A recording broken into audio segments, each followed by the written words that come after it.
Saiu nova pesquisa eleitoral encomendada pelo BTG Pactual, muito ruim para todo mundo da terceira via, mas vocês aí do Ciro Gomes, pelo menos o Ciro Gomes já aparece um ponto percentual acima da candidatura do Sérgio Moro, então pelo menos um motivo para vocês comemorarem, beleza? O que eu quero comentar aqui nesse vídeo é a questão do voto estratégico e voto útil. Eu não vou considerar essas coisas como sendo sinônimo, como sendo a mesma coisa, mas eu acho que tem algumas coisas interessantes que a gente pode ver através desse prisma, beleza? Então, uma pergunta muito interessante que foi feita nessa última pesquisa foi qual é a porcentagem das pessoas que estariam dispostas a votar em um outro candidato a não ser o seu, ou seja, um outro candidato diferente daquele que a pessoa já falou que vai votar, só para conseguir derrotar o Lula. E 9% das pessoas falaram que estariam dispostas a mudar de voto para impedir a vitória do Lula. Quando você vai pegar para derrotar a vitória do Bolsonaro, esse número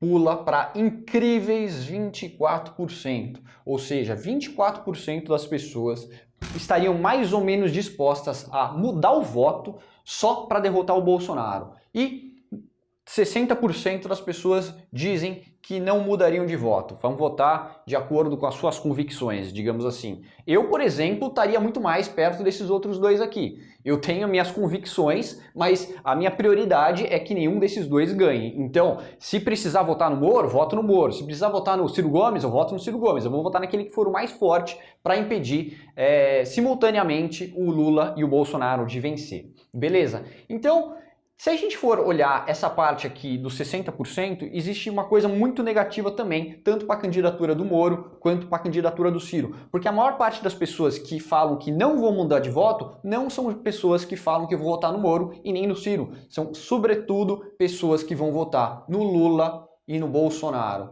Então não existe muito espaço Bolsonaro, não existe tanto espaço assim para ganhos de voto, pelo menos olhando sobre esse prisma aqui, sobre o prisma de, e aí, o que você vai fazer em termos de voto estratégico, beleza? Então, tem várias outras coisinhas que eu acho interessante a gente comentar, não só nessa última pesquisa do BTG Pactual, como aquela outra da Genial Investimentos. Isso daqui ela está indo muito em linha com outras pesquisas que fazem umas perguntas mais interessantes, para saber realmente o quanto que é a ojeriza que cada candidato causa no seu eleitor. Então, eu comentei aqui, se não me engano foi no último vídeo, que o Lula seria mais ou menos um ódio que as pessoas têm à candidatura do Lula, mas seria o ódio que você tem de um ladrão, um cara que te roubou muito dinheiro. E o do Bolsonaro seria um ódio mais forte, seria um ódio de uma pessoa que te roubou menos dinheiro, mas te esculachou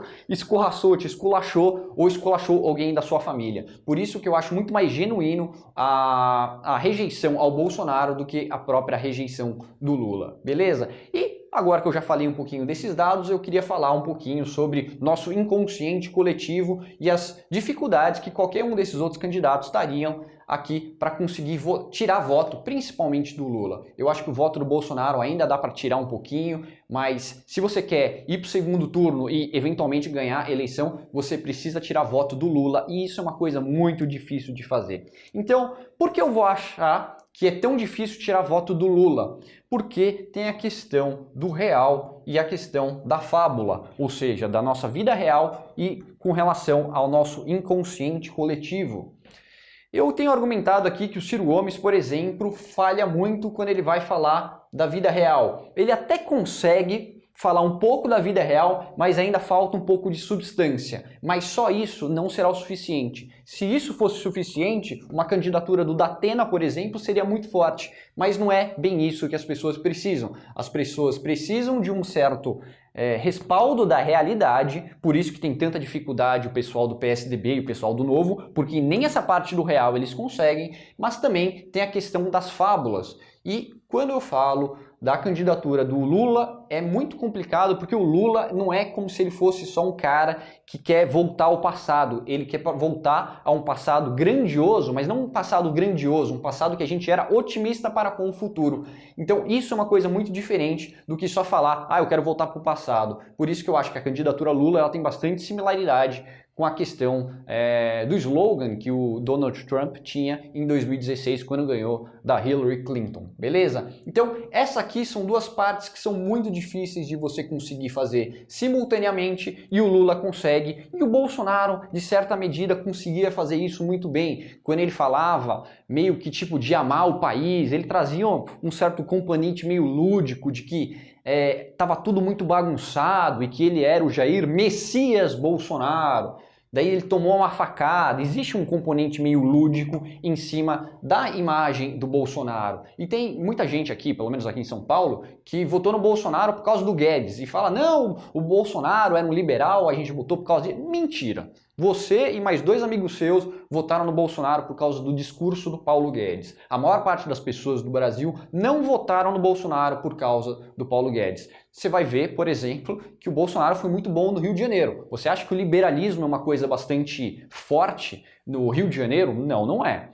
Tanto é que lá tem uma trajetória brisolista muito forte e em eleições majoritárias para a presidência da República, o PT sempre ganha ou perde muito apertado desde a época do Fernando Henrique Cardoso. Mas no Bolsonaro, os caras não votaram por causa do Guedes, votaram por tudo aquele resto de coisa que ele representava, que tem um componente muito mais lúdico, tanto é que as pessoas nem sabiam verbalizar, estruturar muito bem o porquê elas estavam votando no Bolsonaro, mas elas estavam votando no Bolsonaro. Então você precisa fazer a sua persona política de tal maneira que seja fácil conectar com o inconsciente coletivo das pessoas. E aqui o Moro tem muita dificuldade, o Ciro Gomes também muita dificuldade, e o Janones eu não sei ainda, eu não conheço muito dele, vou até dar uma pesquisada se vocês quiserem, eu faço até um vídeo falando do Janones, comentem embaixo se vocês acham que vale a pena um vídeo sobre o Janones. Mas aqui é aquela coisa, vamos pensar um pouquinho no Janones, digamos que ele fale só da vida real, digamos, eu não conheço muito dele, digamos que ele seja muito parecido com o Datena em termos de falar da vida real. Por que uma pessoa vai votar no Janones ou no Datena quando pode votar no Lula? Tipo, difícil, né? Corrupção, isso é coisa de classe média alta, classe média urbanizada, corrupção. A gente entende que a corrupção é um negócio endêmico no Brasil. Isso daí não convence as pessoas. E aqui você ganha vida real mais fábulas. Ficar só na vida real vai ser muito difícil, beleza? Eu tô super atarefado, então comentem embaixo sugestões de outros vídeos, porque me ajuda muito ler o comentário de vocês e daí eu consigo gravar vídeos assim um pouco mais direcionados para o que vocês querem ver. Beleza? É isso aí, qualquer coisa comentem embaixo. Um abraço.